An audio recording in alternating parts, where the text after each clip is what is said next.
Algunas escenas de este programa fueron grabadas nuevamente, incluyendo imágenes de las investigaciones.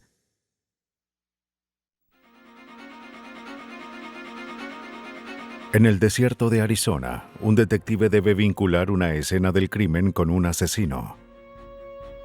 Los únicos testigos son 2 semillas. Un brutal asesinato en una playa desconcierta a la policía. Un geólogo forense espera convertir un puñado de arena en el testigo de un caso. Después de pasar años en busca de una tumba clandestina, la única evidencia que conecta a un asesino con su víctima es una raíz. En el pasado, los paisajes rurales eran un refugio para asesinos que querían ocultar sus crímenes. Pero gracias a los adelantos en la botánica y geología forense, el asesino que confía en el silencio de la naturaleza siembra su propia destrucción.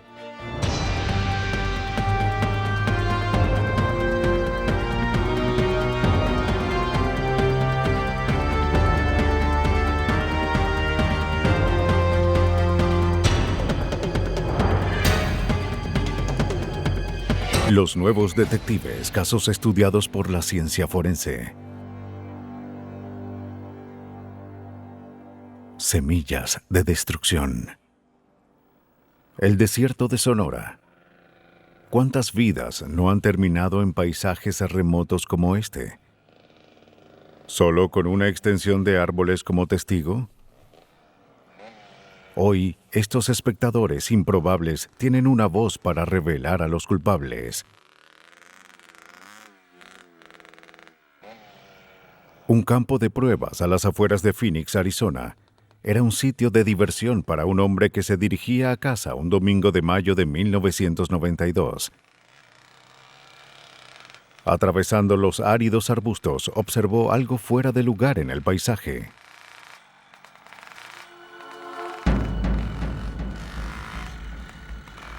Se acercó para ver.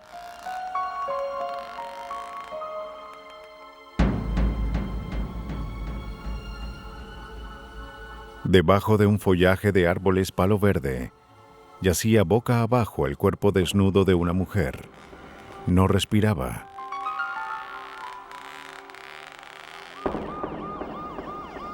Oficiales del departamento del alguacil de Maricopa llegaron a la escena. De acuerdo a la condición del cuerpo, parecía que la víctima había sido asesinada máximo 12 horas antes. Su ropa estaba esparcida. Sus muñecas y tobillos estaban atados con alambre trenzado y agujetas de zapatos. Parecía que el asesino estuvo algún tiempo con la víctima antes de dejarla allí. El detective Charlie Norton dirigió la investigación. De acuerdo con sus huellas, la víctima fue identificada como Denise Johnson, de 30 años. Estuvo en la cárcel por prostitución. El equipo analizó la escena del crimen por horas. Esperaban encontrar rastros de evidencia que los ayudaran a comprender lo ocurrido. Tenía una camiseta blanca, solo una camiseta envuelta alrededor de su cuello. Parecía que había sido estrangulada. Mientras los analistas buscaban pistas en las prendas, encontraron una pieza fundamental de evidencia que provenía de debajo de la tumba. El sonido insistente de un localizador que rompió el silencio en el desierto.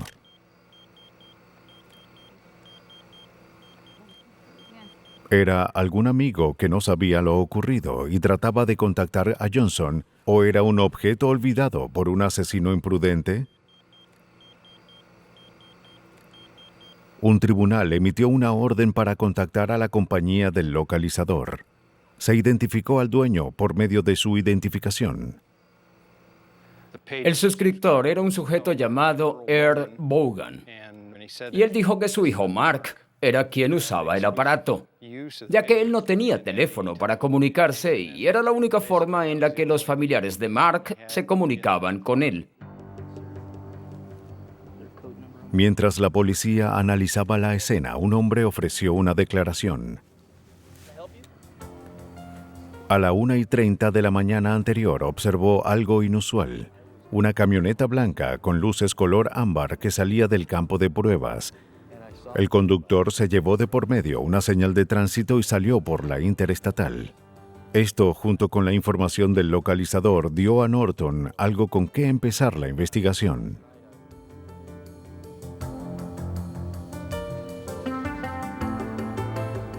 Cuando Norton averiguó que Mark Vaughan tenía una camioneta blanca con luces color ámbar, pensó que quizás había atrapado al asesino.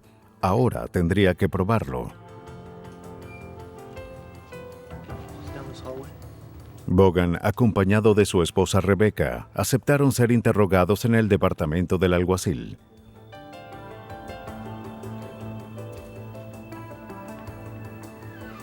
Habla con ella y yo hablo con él. En un interrogatorio recreado en este programa, Rebecca dijo que en la noche del asesinato, Mark llegó a casa a las 2 de la mañana con sangre y marcas en el rostro. Le dijo a Rebecca que estuvo en una pelea en un bar. Pero Vaughan le dijo a la policía una historia diferente. Afirmó que recogió a una mujer que hacía autostop con la descripción de Denise Johnson y que se acostó con ella. Vaughan admitió haberle mentido a su esposa ya que se enfadaría con la verdad. Ella vino y... El caso parecía marchar demasiado bien, y Norton se preguntó si Vaughan distorsionaba los hechos para que concordaran con la evidencia. Creo que alguien se comunicó con este sujeto y le dijo que los oficiales lo estaban buscando. Básicamente pienso que lo alertaron y él inventó esta historia. Según Vaughan, después del acto, él y la mujer discutieron. Le ordenó que se bajara de la camioneta y antes de hacerlo, ella le robó su billetera y localizador. Vaughan la persiguió y trató de recuperar su billetera.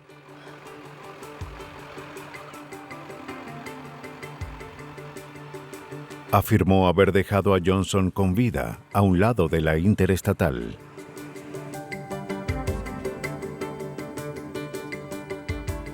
Norton sospechaba que Vaughan no contó toda la historia. Sospeché que probablemente lo que Mark me dijo cuando lo interrogué sobre haberla recogido y tenido una discusión con ella era verdad. Pero la parte que no dijo fue dónde ocurrió todo y que la había asesinado.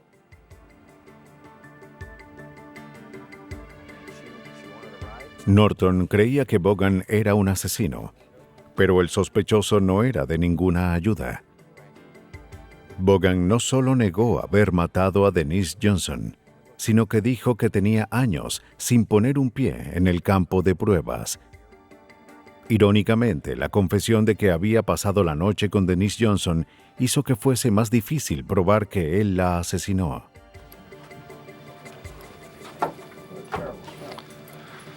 No teníamos pruebas en su contra. Todo lo que dijo hizo que el caso se estancara. En efecto, tuvo sexo con ella. Sabía quién era. Todo eso coincidía. La historia de Vaughan, aunque inusual, derrumbó un arsenal de evidencia forense. Las pruebas de ADN solo probarían algo que Vaughan ya había admitido: que en la noche del 2 de mayo de 1992, él y Denise Johnson tuvieron relaciones y luego pelearon. La única esperanza que tenía Norton para llevar a Vaughan ante la justicia sería vincularlo a la escena del crimen, una porción de césped de palo verde en el campo de pruebas. La camioneta de Vaughan fue incautada y analizada, pero no se halló nada que relacionara a Vaughan con la muerte de Johnson. Se hallaron 2 semillas comunes de palo verde dentro del auto. Pero cientos de árboles crecen al sur de Arizona. Las semillas pudieron provenir de cualquier parte. No parecían el tipo de evidencia que conectaría a un hombre con un crimen. En busca de evidencia que vinculase a Vaughan con la escena del crimen, el detective Norton regresó al campo de pruebas. Luego tuvo una idea. Al ver un árbol de palo verde con una marca reciente, creyó que después de abandonar el cuerpo de Johnson, la camioneta de Vaughan había rozado el árbol, causando que las semillas cayeran en la parte de atrás de la pick-up. Si un análisis de ADN probaba que las semillas en la camioneta de Vaughan coincidían con las del árbol, Norton y sus colegas podrían refutar la coartada de Vaughan. Pero había un problema. Ese análisis nunca había sido hecho antes. Para atrapar al asesino, Norton habló con Timothy Helen Jarvis, profesor de genética molecular en la Universidad de Arizona. Norton quería saber si el ADN del árbol de palo verde era lo suficientemente único para distinguirlo de otros. Cuando el departamento me contactó, me dijeron que tenían unas semillas que encontraron en una camioneta y que pensaban que coincidían con las semillas de un árbol. Me dijeron que uno de los árboles tenía raspones, así que pensaron en ese árbol. Les pedí que recogieran semillas de todos los árboles en el sitio, pero que no me dijeran cuáles eran del árbol, que las numeraran para hacer un análisis objetivo. Con una técnica innovadora llamada RAPDS, siglas en inglés de ampliación aleatoria de ADN polimórfico, Timothy obtuvo perfiles genéticos de los árboles y semillas. Los resultados fueron sorprendentes. El ADN del palo verde parecía igual de complejo que el ADN humano. Al parecer, los árboles podían ser diferenciados unos de otros. El Dr. Helen Jarvis primero confirmó que las semillas en el auto de Vaughan eran del mismo árbol. Luego comparó su perfil de ADN con el de 11 árboles que se encontraban en la escena del crimen. Cuando el departamento del alguacil nos informó cuál era el árbol, resultó ser el que tenía las marcas sospechosas al principio. Así que este resultado nos animó muchísimo. La evidencia apuntaba cada vez más a Mark Vaughan. Fue arrestado y se organizó una audiencia. Con los hallazgos de Helen Jarvis, la fiscalía estaba ansiosa por confrontar al acusado con la declaración silenciosa de un árbol de palo verde. Pero Vaughan no se rendiría sin luchar. Para atrapar a Mark Vaughan por el asesinato de Denise Johnson, la fiscalía confiaba en la admisibilidad de la ampliación de ADN, un procedimiento legal aún sin probar. El análisis de ADN había sido aprobado en los tribunales de Arizona solo unos meses antes. Usar ADN de plantas para probar un crimen sería un reto, pero el caso dependía de ello. La defensa de Vaughan contrató a su propio experto, Paul Kane, de la Universidad de Northern Arizona, para refutar los hallazgos de Helen Jarvis en una audiencia preliminar. Si Kane hacía surgir dudas en la validez de la técnica del botánico, Vaughan saldría del tribunal como hombre libre. Creo que la familia Vaughan esperaba que mi opinión como experto sobre el nuevo método de análisis de ADN que se emplearía en este caso sería que este enfoque no era válido en la ciencia forense y que no era evidencia que probara que su hijo estuvo en la escena del crimen. Aunque fue contratado como experto de la defensa, la lealtad del Dr. Kane estaba hacia la ciencia y el uso responsable del análisis de laboratorio. La desconfianza que tenía hacia este nuevo método era válida. Desde sus inicios, esta técnica fue conocida por dar resultados falsos si no se mantenían cuidadosos controles durante los análisis. En mi opinión, eso significaba que teníamos que analizar esta técnica de forma muy rigurosa. Era importante que entendiéramos todo lo que implicaba y que se hiciera bien.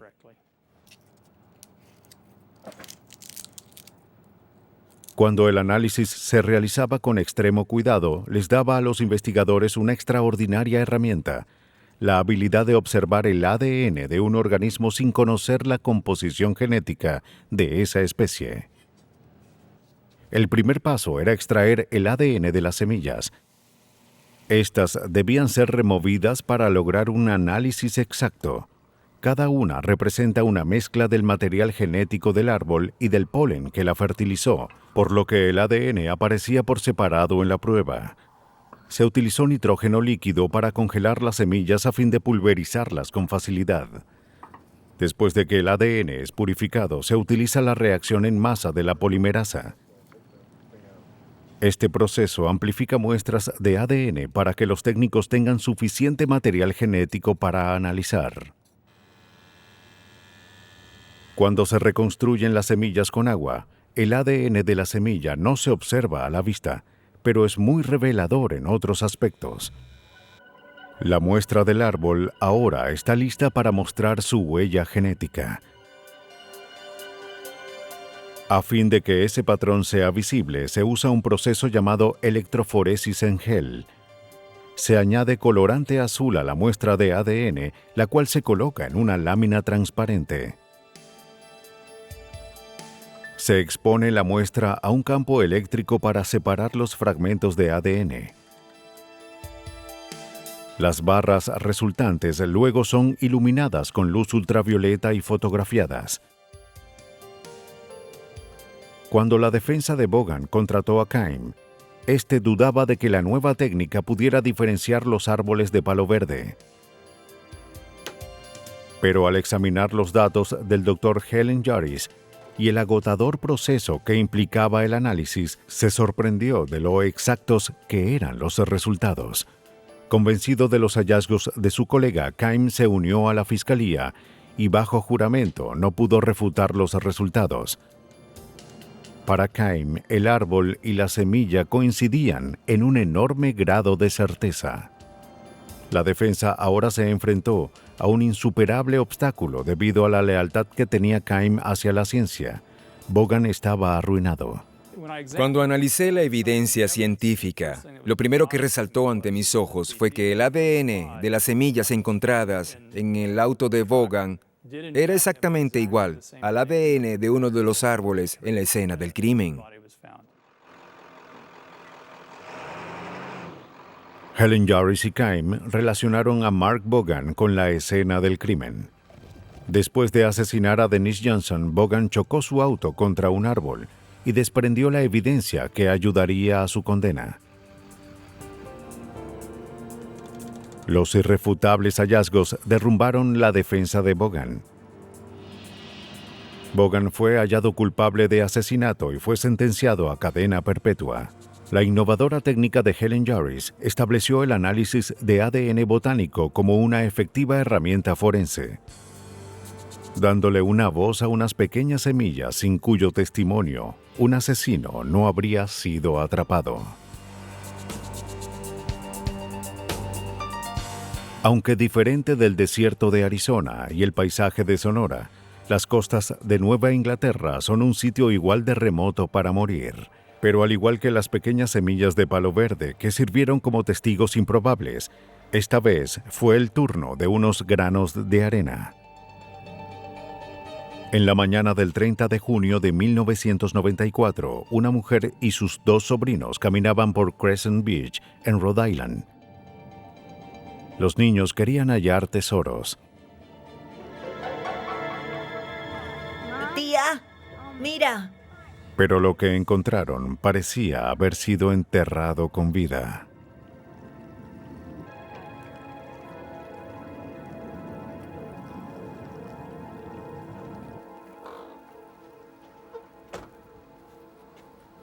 El detective Arthur Clark de la policía de East Providence fue llamado para investigar el caso de la mujer enterrada.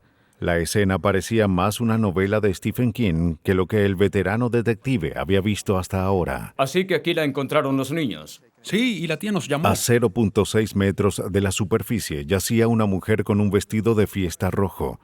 Su vida terminó debido a múltiples golpes en la cabeza. Llegamos a la escena. Confirmamos que era un cuerpo humano. Parecía haber sido enterrado muy superficialmente. Así que informamos al forense y ellos acudieron de inmediato. Los brazos de la víctima sobresalían de la arena y sus manos se estiraban hacia arriba como un último esfuerzo por vivir. Parecía improbable que hubiese sido enterrada viva. El forense concluyó que en su condición la víctima no tendría la fuerza para atravesar la arena con las manos. Alguien la había colocado en esa posición como la escena de una película de terror. El asesino parecía haber dejado una marca, pero lo que quería transmitir era indescifrable. Había un patrón circular en la arena alrededor del cuerpo. En él yacía un reloj con las manecillas detenidas a las 12. Pero para los detectives no había tiempo que perder. Parecía algún tipo de grotesco ritual. Temían que fuese el principio de una serie de asesinatos. Debían trabajar a fin de detener al criminal antes de que atacara nuevamente. En esta etapa inicial, las pistas más importantes podían ser confundidas con desperdicios. Se recogieron colillas de cigarrillos, envolturas de dulces y vasos de plástico, junto con muestras de la superficie y el interior de la tumba. En ese momento no sabíamos qué era evidencia y qué no era evidencia, así que como precaución recogimos lo que pudiera ser una evidencia. No quiero que alguien se acerque al lugar, ¿de acuerdo? Pero antes de comprender el terrible escenario, Clark debía averiguar más sobre la víctima. No tuvo que ir muy lejos. Cerca de las 8 de esa noche, un caballero llamado Christopher Hodder, quien vivía en Pawtucket, Rhode Island, llamó a la policía para denunciar que su esposa había desaparecido. La mujer desaparecida era Kendra Hodder, de 30 años. De una fotografía, Clark la reconoció como la víctima. De acuerdo con su esposo, Kendra y él vivían más como compañeros que como pareja. Debajo de la fachada de una relación feliz yacía un matrimonio sin amor, unido por necesidades económicas y obligaciones parentales. Acordaron salir con otras personas. Christopher Hodder declaró que Kendra tenía una cita la noche en que murió. Voy a salir. La policía descubrió que conoció a su cita a través de un anuncio personal. El divorciado caucásico se describía como un padre alegre y atractivo. Esperando añadir una pizca de romance a su vida, ella lo contactó y acordaron una cita. En la noche del 29 de junio, Kendra escribió el nombre y el número telefónico de su cita para su esposo. La tarjeta decía Gary. El detective Clark identificó a Gary como Gary Tazon, un conductor de camiones que vivía con su madre y hermano en Cumberland. Le dijo a la policía que tuvo 3 citas con Kendra Hodder, pero negó haber estado con ella la noche del asesinato. Hola, señor. El agradable Tazon hizo lo que pudo para ayudar a Clark y dijo que sabía que Kendra y su esposo tenían problemas maritales. Mencionó que quizás Christopher Hodder era el asesino. Cuando Tazon le dijo a Clark que estuvo en la playa donde el cuerpo fue encontrado, Clark le pidió que lo acompañara a la estación. Después de su primera declaración, hubo varias cosas que no tenían sentido. Había inconsistencias entre lo que nos dijo y lo que estábamos descubriendo. Durante un interrogatorio recreado en este programa, Tazon negó haber estado con Kendra Hodder la noche del homicidio. Sin embargo, mientras conversaban, cambió su historia. Admitió haber salido con ella esa noche, pero que la dejó cerca de las 11 de la noche. Pero eso contradecía las declaraciones del esposo de Kendra. Según él, ella no llegó a casa esa noche. Todo indicaba que Tazon fue la última persona en ver con vida a la víctima. Los detectives no se rindieron. El detective Billy Du y yo hablamos con el individuo por 4 horas esa noche. El hombre no llegó a mostrar emoción alguna. Él habló muy bien. Era articulado, era educado, tranquilo. No estaba para nada nervioso. Esa es la verdad. Clark continuó interrogando a Tazon, y cuando pasaron 5 horas del agotador proceso, Tazon finalmente dio una confesión. Él y Kendra estaban haciendo castillos de arena cuando un ruido los sorprendió, y accidentalmente la golpeó en la cabeza. Asustado, enterró su cuerpo en la arena.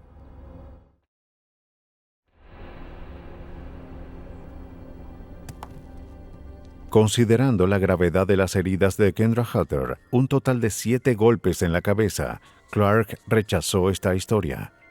Para el detective, no había duda de que la víctima fue asesinada intencionalmente. ¿Qué sucede? No sabemos por qué fue asesinada, pero esto no fue un accidente. A primera vista, parecía que Tazón comenzaba a cooperar. Pero su declaración no tenía sentido, y Clark no sabía qué pensar. La idea de una muerte accidental era ilógica y poco convincente, pero quizás de un punto de vista torcido de lo que realmente había ocurrido. De acuerdo con lo que Clark sabía sobre el caso, Tazón sazonaba su historia con mentiras descaradas. Su declaración resultó ser más una confusión que una confesión. Si Clark podía separar la falsedad y encontrar la verdad, cerraría el caso.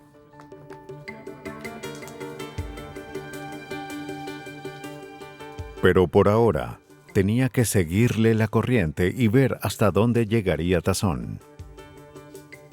Con el pretexto de cooperar, el sospechoso llevó a la policía a un terraplén, donde afirmó haber lanzado la pala. Parecía otra táctica para retrasar el caso, pero sí se halló una pala.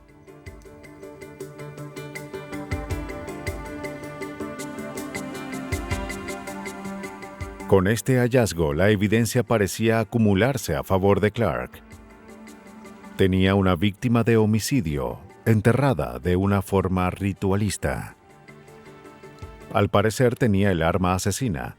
Tenía a un sospechoso vinculado con la víctima y el arma, pero Clark solo tenía la improbable historia de Tazón para vincularlo con la escena. A fin de asegurar una sentencia, debía crear una versión más coherente de lo sucedido. La policía obtuvo una orden para registrar el auto de Tazón. Hallaron poca evidencia, que no era más que un puñado de arena. Parecía que Clark encontró la evidencia que necesitaba. Era hora de ir a juicio. Pero cuando el juicio empezó en enero de 1997, Tazón se retractó, afirmando que fue obligado a confesar a cambio de inmunidad. Tazón reformuló su historia y explicó que la arena llegó a su camioneta luego de haber pasado una noche con otra mujer en la playa. Además, dijo que la pala era solo una pala. La policía no podía refutarlo. El detective Clark de pronto sintió que el caso ya no estaba a su favor. Sin la confesión de Gary Tazón, el detective Clark y la policía de Rhode Island debía considerar el caso como si la confesión no hubiese existido. Para vincular a Tazón con la escena se necesitaba evidencia sólida, pero lo que tenían era un puñado de arena. Clark sabía que la respuesta estaba allí, pero no podía descifrarla. Formar un caso con una evidencia tan inusual iba más allá de los recursos de su pequeño departamento. Debía llamar a los expertos. Envió la evidencia al laboratorio de geología del FBI, el único en su clase en el país. Allí, el geólogo Bruce Hall examinó la pala, la manta, muestras de la escena y la arena encontrada en el auto de Tazón. La policía de East Providence, Rhode Island, nos pidió comparar la tierra o la arena en estos objetos con muestras conocidas de arena que recuperaron de la escena. En este caso era de una playa. Ver el pasado en un grano de arena. Esta era la misión de Hall.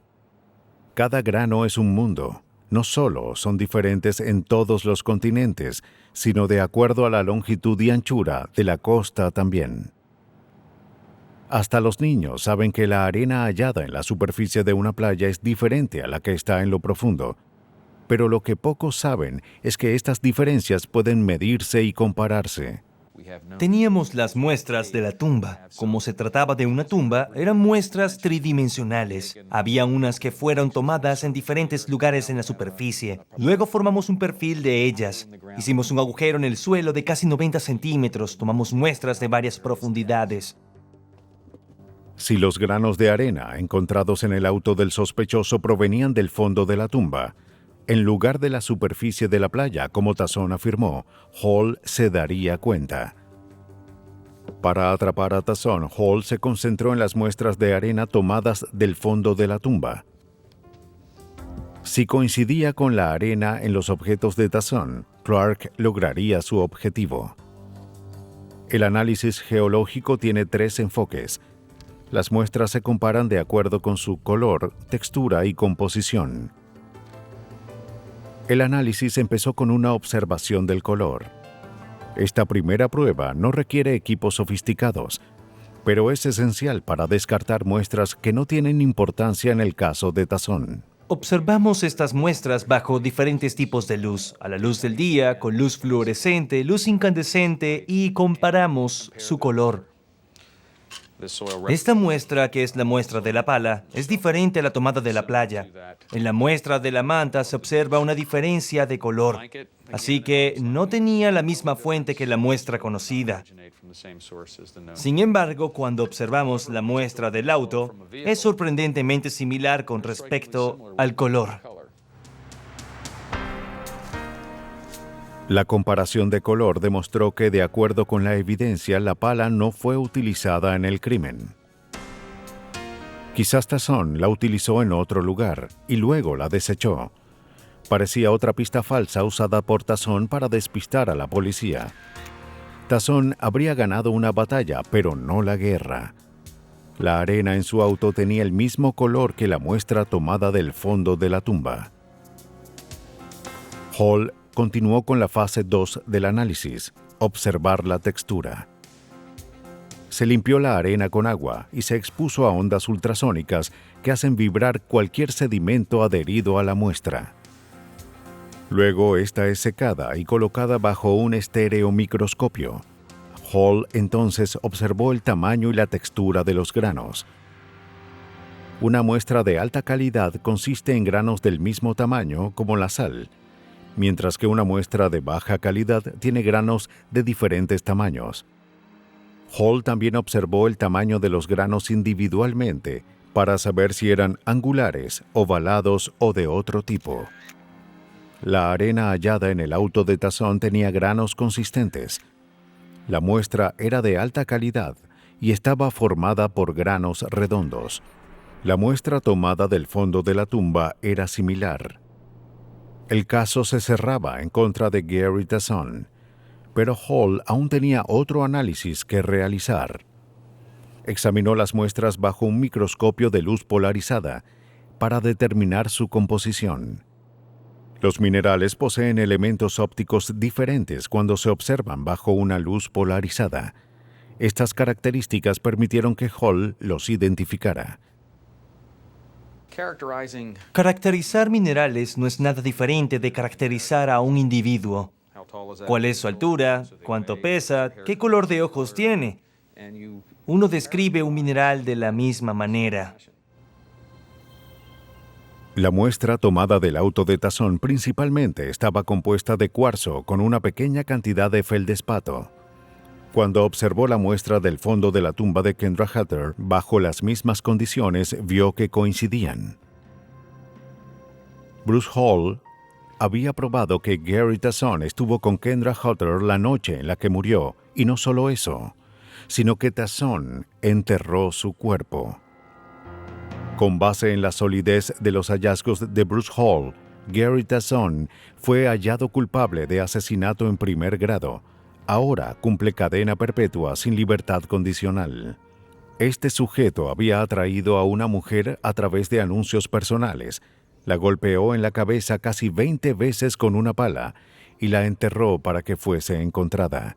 El motivo y el significado de su crimen siguen siendo un misterio. Tampoco se sabe si fue el primer crimen de Gary Tazón. Mientras conducía su camión por el país, ¿No habrá colocado otros anuncios y llevado a desprevenidas mujeres como Kendra Hodder hasta sus muertes? ¿O su primera víctima también fue la última? Aunque las marcas de una tumba se borren con el tiempo, la naturaleza no se olvida de la muerte. Cuando alguien es asesinado, el mundo cambia para su familia. Esto también es cierto con respecto al lugar donde un cuerpo es enterrado. Cher Elder, de 20 años, era conocida en el suburbio de Lakewood, Colorado, como una mujer independiente. No le era fácil mantener una relación. En la noche del 27 de marzo de 1993 tuvo una discusión con su novio Byron Powers. Quizás después de unas horas de descanso la pareja se reconciliaría.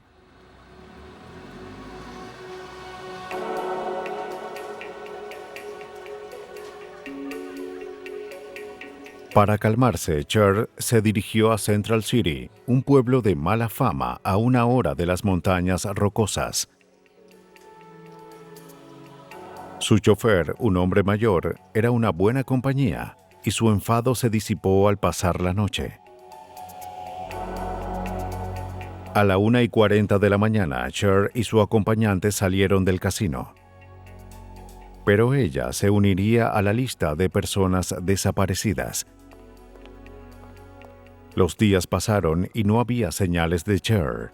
Su padre denunció su desaparición a la policía de Lakewood. Se asignó al detective Scott Richardson. Los casos de personas desaparecidas son complicados. Richardson no quería gastar todos los recursos de su departamento solo para descubrir que la joven solo se había marchado del pueblo para calmarse. Era una investigación difícil. Saber hasta qué punto hay que involucrarse en el caso, qué recursos utilizar cuando una persona desaparece y no descubrir que solo descansaba en alguna playa de Miami. Pero Richardson tenía el presentimiento de que Cher no estaba de vacaciones. Su objetivo principal era identificar al hombre que la vio por última vez.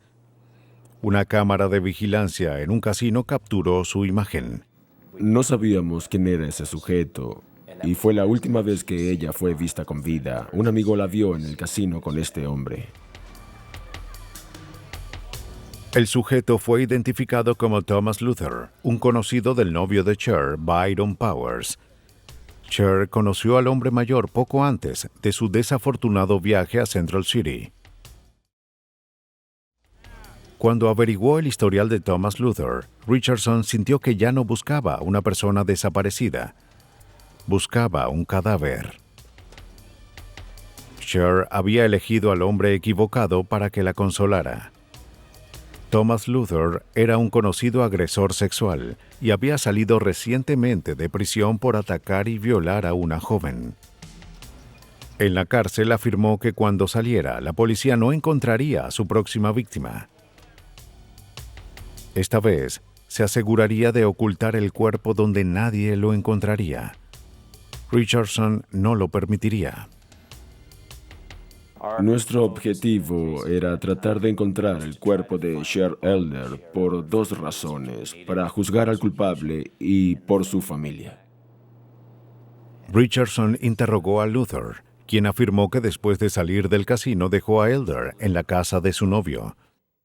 El auto de Luther fue incautado y examinado, pero no se hallaron pruebas que indicaran un asesinato. Las semanas pasaron y Richardson no se rindió. Aunque tenía poca evidencia, saber que la joven estaba en algún lugar lo impulsó a continuar. Para atrapar a un ingenioso criminal como Luther, Richardson sabía que debía aumentar el nivel de ansiedad del sospechoso, lo que haría que regresara a la tumba para echarle un vistazo. El día anterior llamé a Luther y le hablé con mucha confianza, intencionalmente. Le dije: encontramos evidencia y quiero que venga mañana a las 9 de la mañana, esperando que se preocupara y cometiera un error. Richardson logró que su presa saliera de su madriguera. Un informante le dijo que Luther planeaba ir a la tumba la mañana siguiente. Si el cuerpo había sido encontrado, se iría del estado de inmediato.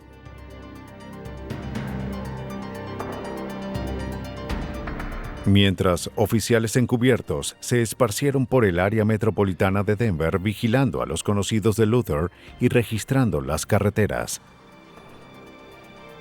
La mañana siguiente, la policía observó a un hombre dentro de un auto estacionado. Luego vieron a Luther salir de los bosques y subir al auto.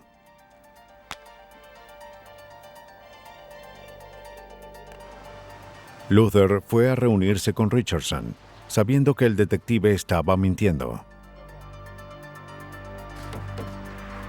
Sin un cuerpo, Richardson no podía detener a Luther. Estaba obligado a dejarlo ir con su auto.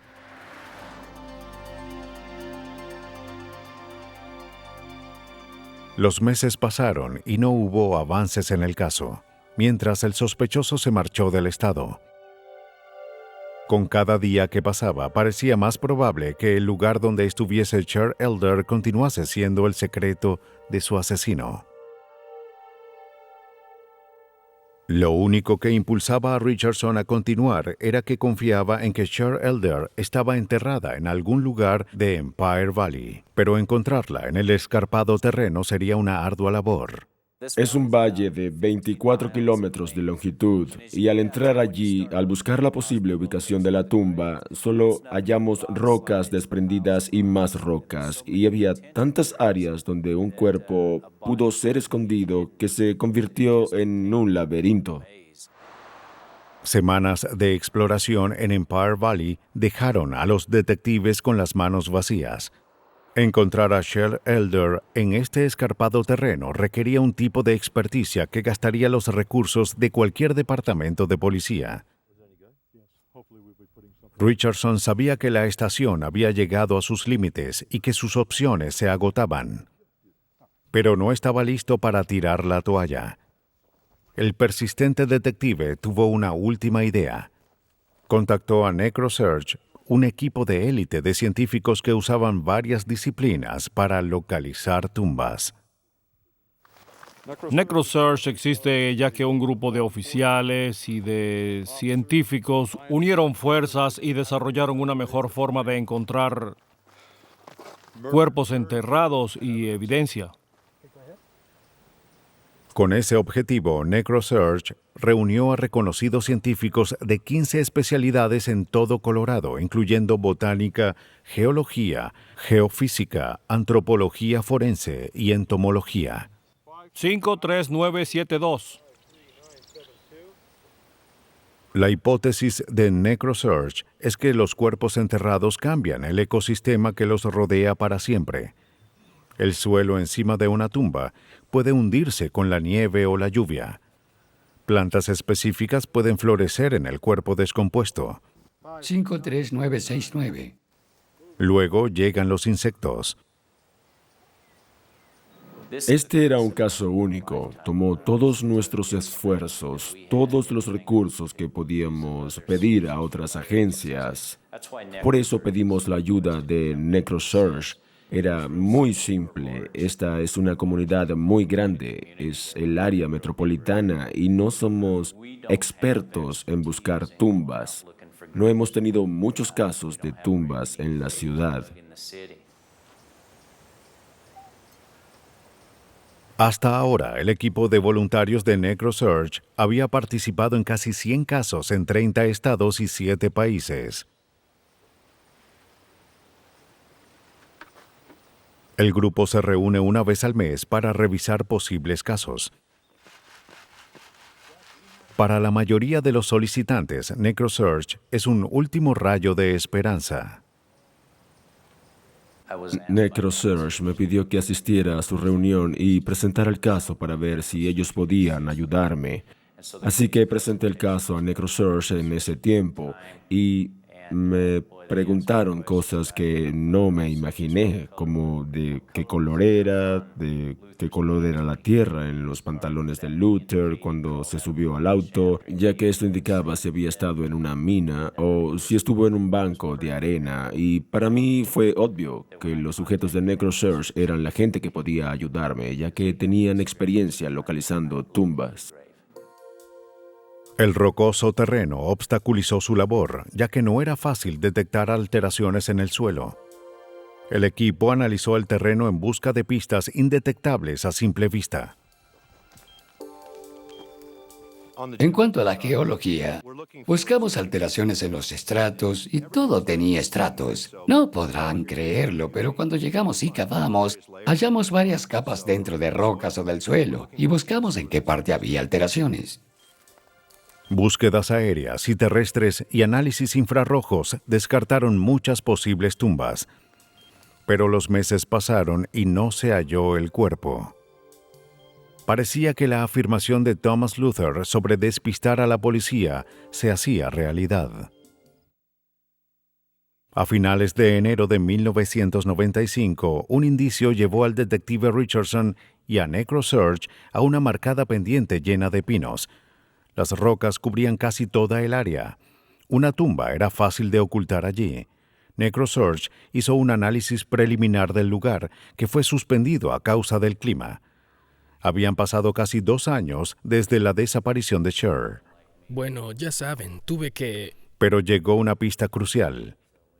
Byron Powers, el novio de Cher, fue arrestado por agresión. Parecía que Cher no había hecho buenas elecciones en cuanto a parejas. A fin de reducir su sentencia, Powers ofreció información a la policía. Dijo que sabía que Luther había matado a Cher Elder y que sabía dónde había enterrado el cuerpo. Powers estuvo allí 3 semanas después de la muerte de Cher para ayudar a Luther a ocultar la tumba.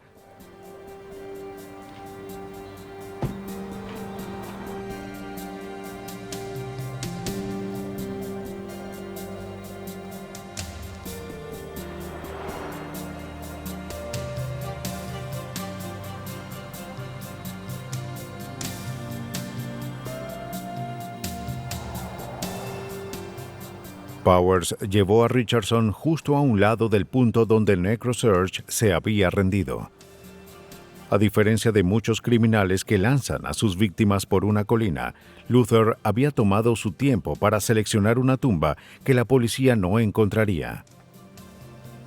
Finalmente descubrimos que Thomas Luther llevó el cuerpo de Cher Elder hacia una colina cerca de una roca y que subió allí, lo que era inusual.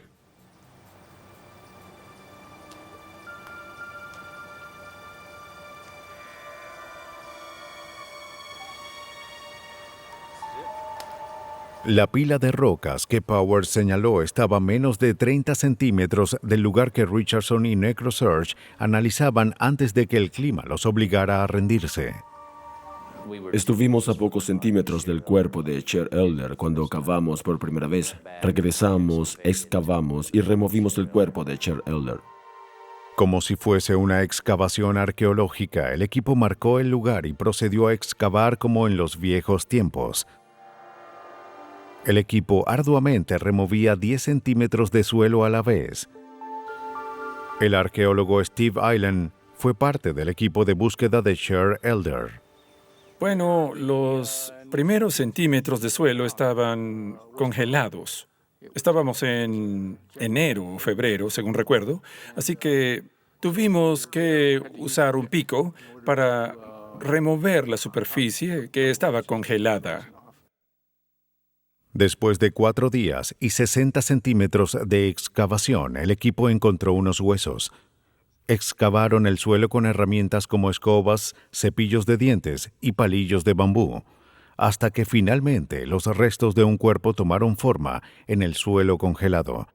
La víctima finalmente fue identificada como Cher Elder. Los resultados de la autopsia mostraron que la mujer fue disparada 3 veces en la cabeza, al estilo de una ejecución. Ese hallazgo pudo haber sido suficiente para convencer a un jurado de la culpabilidad de Luther, pero los fiscales tendrían más oportunidad si sabían el momento de la muerte. Si el cuerpo fue enterrado al menos 2 años antes, cuando se sabía que Sher estaba con Luther, sería más fácil de probar que éste era un asesino. La cuidadosa excavación del equipo reveló varias raíces que crecían dentro de la piel de la víctima. NecroSearch llamó a la botánica Vicky Trammell para extraerlas y preservarlas. ¿Podría determinar el momento del entierro con esta evidencia? Si se cortan las raíces al cavar, esto causa que nuevas raíces crezcan en el suelo fresco. Así que la idea era que las raíces debían tener el mismo tiempo que la tumba. A fin de determinar la edad de las nuevas raíces, estas fueron enviadas a un laboratorio, donde fueron cortadas y manchadas, lo que resaltó las características de las células.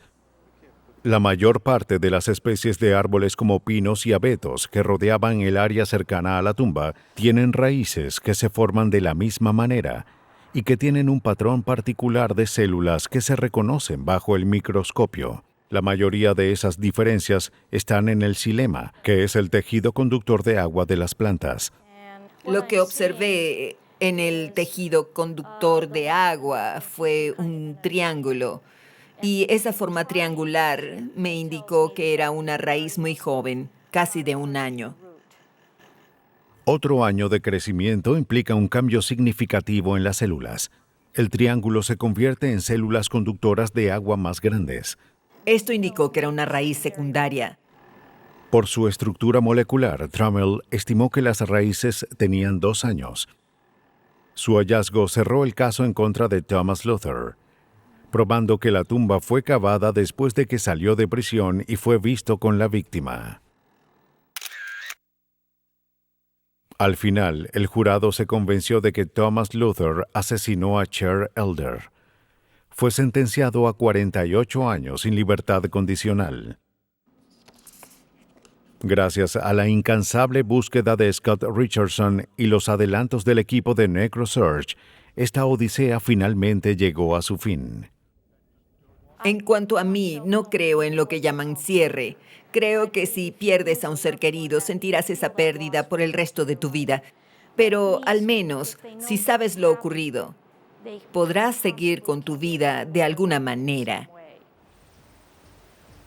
Después de que terminó el caso, NecroSearch le dio un reconocimiento al detective Richardson al darle la bienvenida dentro de su equipo. Sin su determinación, Sher Elder aún seguiría oculta en una tumba remota. La Tierra es un testigo imparcial de asesinatos, pero la botánica y la geología forense han creado formas de obtener su testimonio. Crímenes que años atrás parecían imposibles de resolver, ahora son descubiertos gracias a raíces, semillas y arena. Ahora se usan los paisajes para obtener condenas, pero eso es solo el principio.